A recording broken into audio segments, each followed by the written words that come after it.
Hey, what's up? John Sonmez from SimpleProgrammer.com. So I just finished a 20-mile run here on Sunday. I decided to switch out my workout. I thought for those of you that are interested in what I'm doing, what I'm experimenting with, I thought I'd give you a little bit of a basic explanation of what I'm trying to do now. So I got my levels tested, my testosterone. I've been testing it, and this time I did a full test, and I got my SBGH level tested. I think it's SBGH. Anyway, it basically is the thing that determines how much free testosterone you have, which is really, you can have a total testosterone count, which is high, but your free is what's going to determine what's actually available to your body. So that was about triple the SBGH. So my free test, even though my regular testosterone was really high, in about like 800 or so, the free is going to be lower because the SBGH was very high.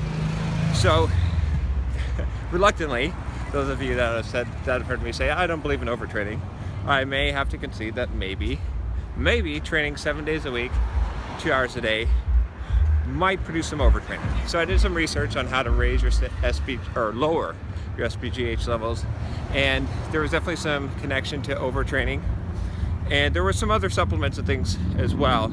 So what I decided to do was I said, okay, well, the way that you could sort of combat overtraining is not necessarily by reducing total volume, because I don't really want to reduce volume a lot because the volume is working for me. But what I want to do is get rest days in there. So what I decided to do was shift my workout, and instead of Monday, Wednesday, Friday lift, Tuesday, Thursday, Saturday, Sunday run 10 miles, I said, okay, how can I squeeze 2 rest days in there? And the way that I'm doing that is I am basically moving my Thursday run to Wednesday before the lift.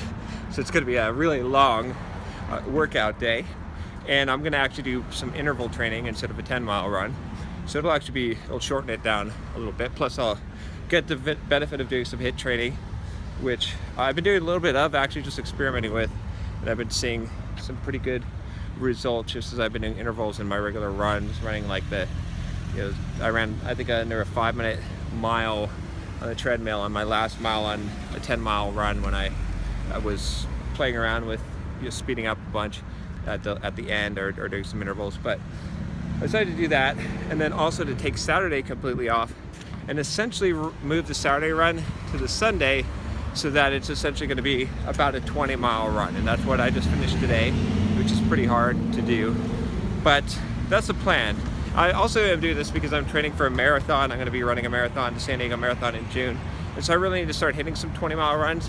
And it's kind of hard to hit 20-mile runs on, when you've been running back-to-back 10-mile runs. So by taking the extra days off, it gives me a little bit of wiggle room to be able to hit that to get enough rest to be able to hit that 20-mile run. Now today, I went out Mount Soledad, which is about a 3-mile, 1,000-foot climb to start the run, which is my hard run, and then I ran 17 miles. So this was probably my hardest workout that I've ever done.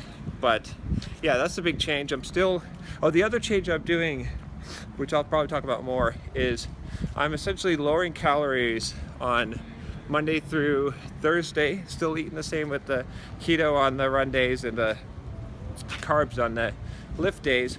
I'm reducing the carbs on the lift days, reducing the total calories. And then Friday night is like a cheat night splurge. That can also help with SBGH levels, just to hit some of those really high calorie days. So I'm basically doing Friday night and then Saturday morning.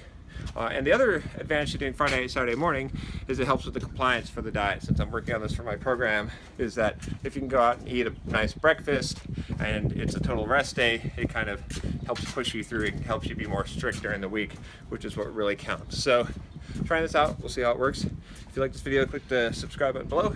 Talk to you next time. Take care.